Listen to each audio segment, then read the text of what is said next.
Now, in remembrance of the more than 90 lives that were lost, the Eastern Cape Provincial Government will hold a day of mourning today in Decoligny Village in Mthatha.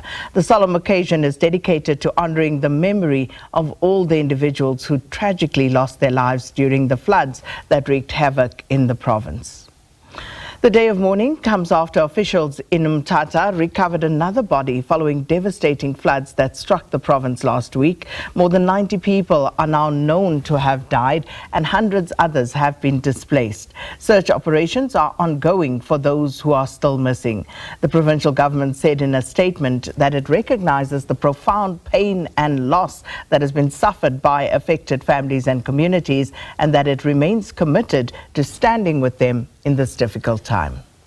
Well, as the Eastern Cape observes a provincial day of mourning in remembrance of lives lost, we have deployed our reporters as SABC News, and Chriselda Lewis is on the ground for this solemn occasion.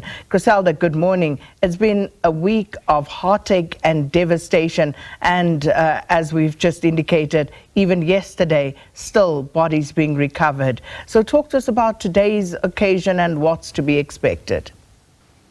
Well, that's right, Sakina. We can place that death toll over 90 now, given the fact that you've also just mentioned last night I'd been at the location of yet another recovery of a body of a female, and this was at Highbury near one of the rivers there.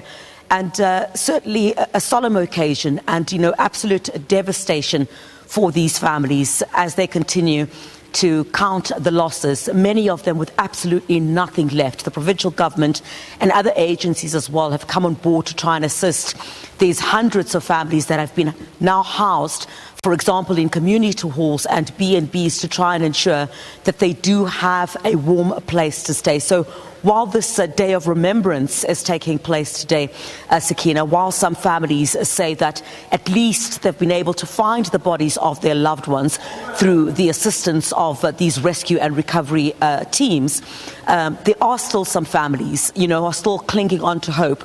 They've not been able to find their loved ones as yet, and they're appealing to these rescue and recovery teams to continue to scour through different areas. As you correctly point out there, Sakina, is that another body was discovered last night. And the expectation generally was, and what we heard from these rescue and recovery teams, was that once you had the water subside, there was a high likelihood that more bodies would be found, as these rescue teams would also continue with their search and recovery operations this morning. So we're expecting, hundreds of mourners, including the families, to come here to the King Mthatha College.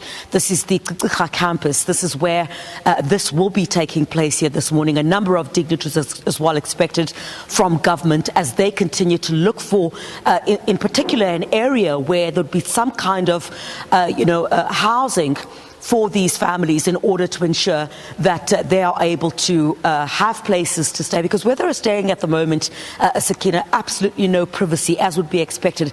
This was emergency accommodation that had been put in place to ensure that they were assisted with urgency.